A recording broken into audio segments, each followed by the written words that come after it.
We now move on to Ms. Sue Lines, Her Excellency Ms. Sue Lines, President of the Senate of Australia.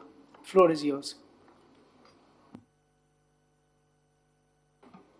This mic. Oh, thank you. First of all, congratulations to India on hosting this magnificent P20 as our contribution to the greater G20. You've been honoured guests and amazing hosts, so thank you very much.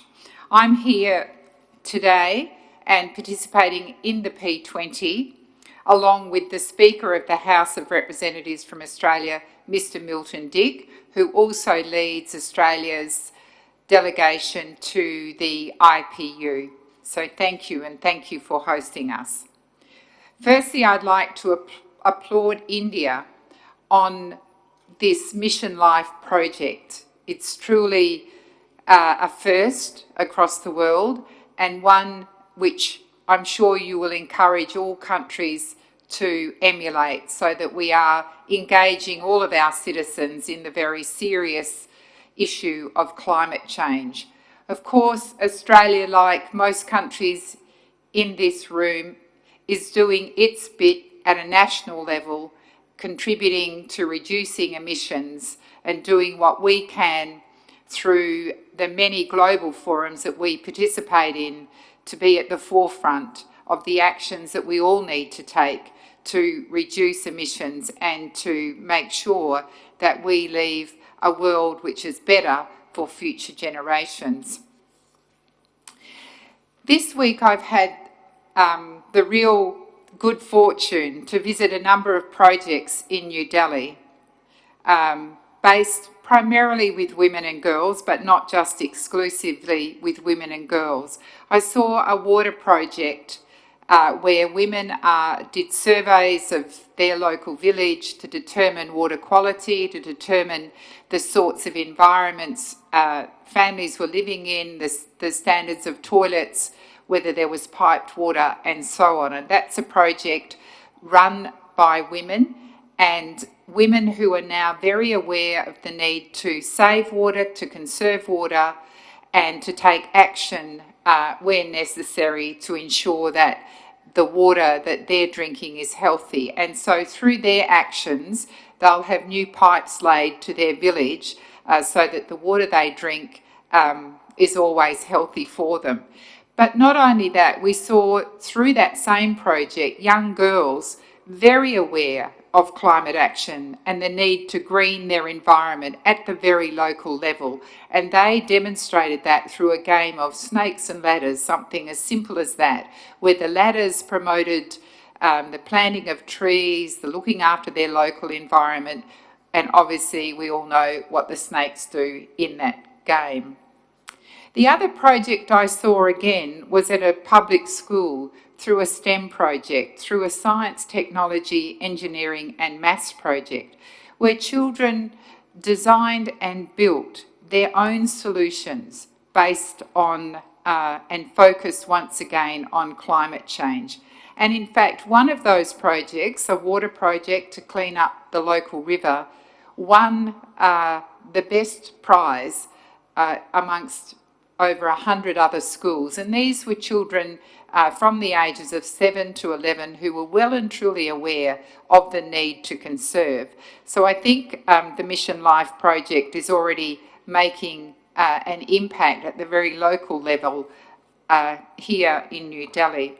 But what I wanted to focus on, we have been asked to look at the sorts of local interventions that can be made, and I've just demonstrated some in New Delhi here, but I want to talk about a project in my home state of Perth in Western Australia, which is again run by volunteers. It's called Environment House, where a group of just 3 people got together in the early 2000s and really felt they needed to do some really strong action on climate change. The motto of their house is that they aim to walk the talk and talk the walk. And they do that primarily through 2 strategies. One is to make the local community aware of its environment, of what plants are around, of what native animals, of what insects are there contributing to the well-being of their community. And where any of those species, whether it's plants, whether it's insects, whether it's small animals such as microbats, are endangered, to make sure the community is aware of that and to take action. And they offer support. So that's not a judgmental place. It's a place where ordinary community members can go to get support. It is run entirely by volunteers and they do their own fundraising. The second thing Environment House encourages the local community to do is the actions that we've heard about and the actions that I saw in New Delhi about what local people and what families can do to sustain their environment.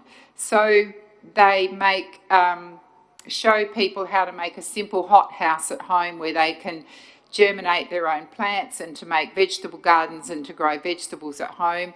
Simple solutions like that. They make plants available free of charge, little seedlings that have been grown by the volunteers that the community can take back and plant and nurture, and they don't just give them the plant, but they also tell them how to look after that plant. They are a recycling station where the local community can bring their goods and plastics and so on that need to be recycled. They have many tips for reducing household waste. There's a lot of information and they run workshops on doing that. They look at how we can replace plastic bags in our home that we might use to put our rubbish in and so on. They also put together Buy Nothing groups, which are Facebook groups where people can exchange goods and services simply by offering their labour or offering something in return for a service that they receive. They're working through their local schools to encourage schools to use less energy by making sure that they've got LED lighting, making sure the children's waste is being recycled and making the school more aware of what they should be doing. And the last thing they do is reducing water consumption in homes, which again, across Australia, people pay for the use of water. And so if we reduce our water consumption, then obviously it reduces their costs. The same goes for heating, where we're looking at sorts of solutions that reduce people's heating bills. And I know about this organisation because one of the things they do ask us to do is to pledge our support. And so I make a very small donation once a month to Environment House to make sure it continues to be sustainable. So I think these are the example that India is using is if India can put forward a national project aimed to get its citizens to act for climate change, to contribute globally to reducing our emissions, reducing our waste, saving our water and so on, I think we can all follow that, and what I've given you today is a very small example of a project in my local community in Perth, Western Australia. So thank you very much.